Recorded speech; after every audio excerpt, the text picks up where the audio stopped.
mana hujjah kamu, mana dalil kamu jika kamu orang-orang yang jujur? Nggak bisa mereka keluarkan dalil, nggak bisa mereka keluarkan hujjah. Maka agama ini agama dalil, agama hujjah. Ada nggak dalilnya dalam kita beragama, dalam kita mengamalkan? Dalilnya syirik gak? Coba ya kak bilang syirik.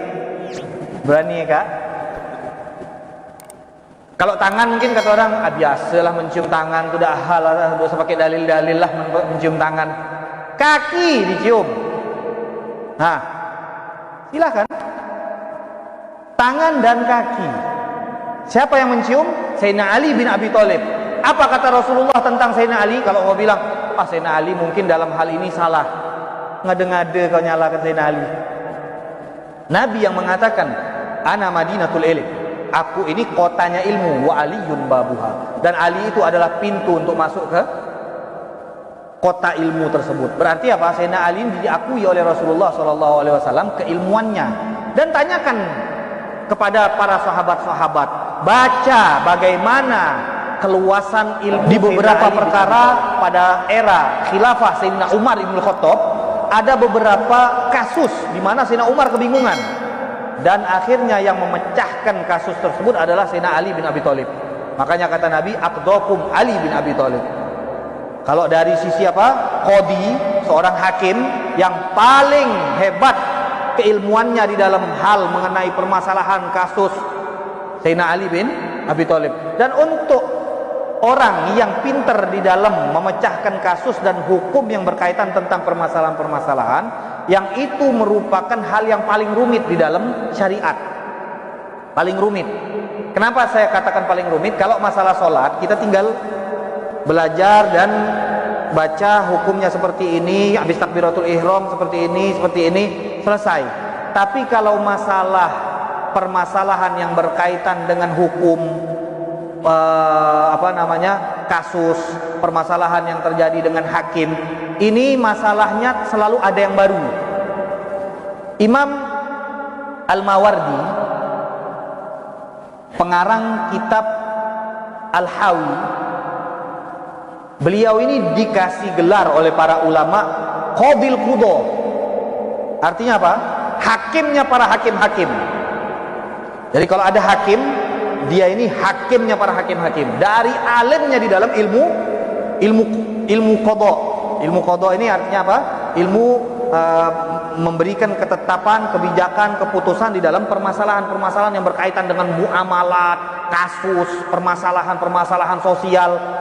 Itu lebih rumit ketimbang masalah ibadah, ketimbang masalah pernikahan.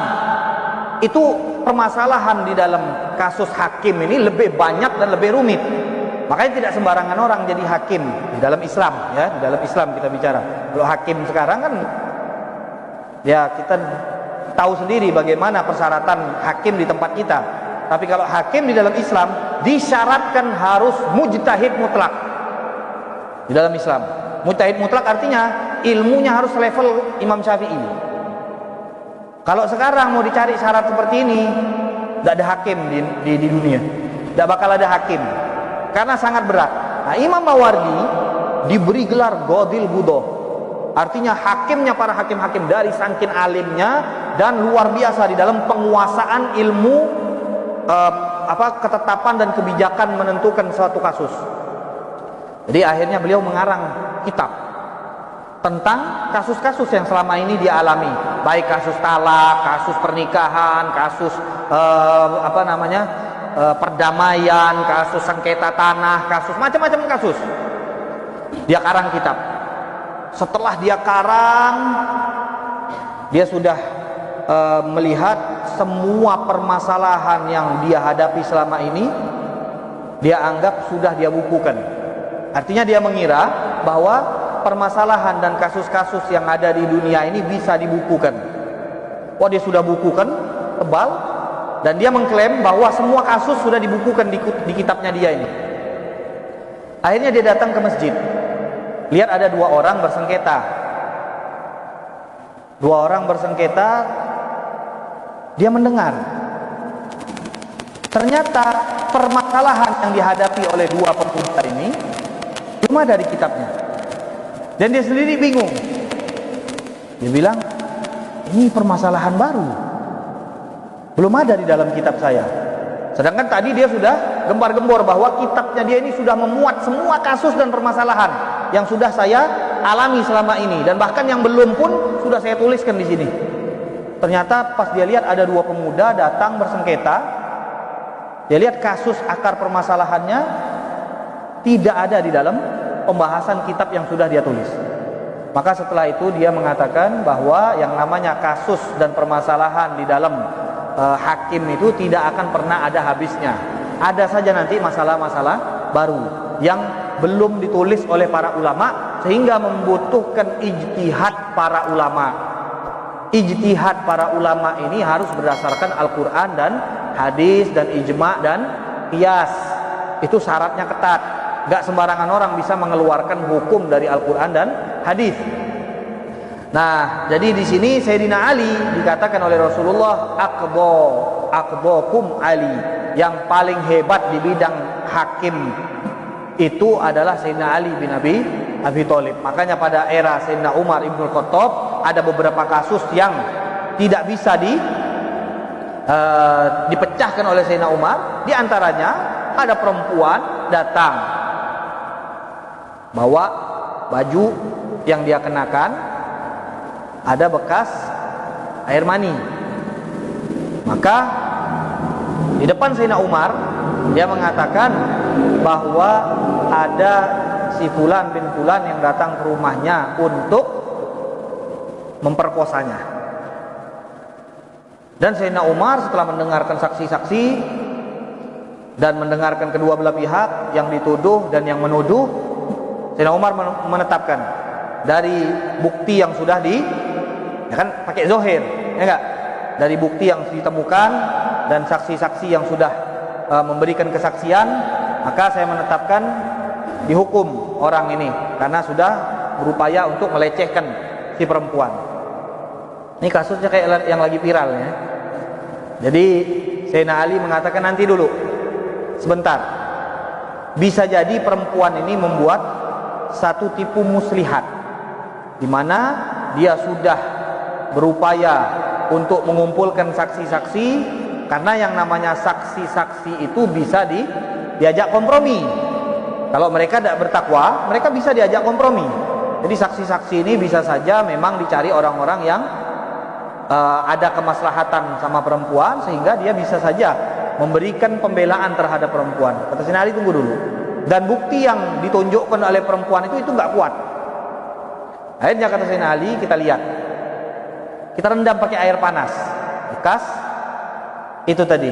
Ternyata itu putih telur, karena pada saat direndam air panas, kalau dia air itu tadi, dia kan tidak bakal matang. Kalau putih telur direndam kan matang nanti, putih-putih dia kan. Nah, yang biasa makan putih telur tiap pagi tahu. Jadi ini kata Sayyidina Ali, setelah diberikan keputusan seperti ini, Sayyidina Ali mengatakan, sebentar wahai khalifah, jangan berikan keputusan dulu, kita tunggu satu langkah dulu. Kita panaskan baju yang katanya ada air itu, kemudian kita lihat benar gak ini air itu tadi. Setelah dibuktikan ternyata itu putih telur. Maka kata Sayyidina Umar, dia mengatakan, celakalah Umar apabila tidak ada Ali di masa khilafahnya. Sampai Sayyidina Umar mengatakan, celakalah Umar apabila tidak ada Ali di dalam masa khilafahnya. Artinya beliau sangat terbantu sekali dengan adanya Sayyidina Ali bin Abi Thalib di masa khilafahnya, di mana banyak sekali kasus-kasus yang dituliskan oleh para ulama di dalam kitab-kitab sejarah. Sayyidina Ali membuktikan bahwa beliau adalah orang yang pakar di dalam masalah hakim. Nah, jadi di sini ketika Sayyidina Ali mencium tangan Sayyiduna Abbas bin Abdul Muttalib yang merupakan paman baginda Rasulullah, dan juga mencium kaki daripada Sayyidina Abbas bin Abdul Muttalib.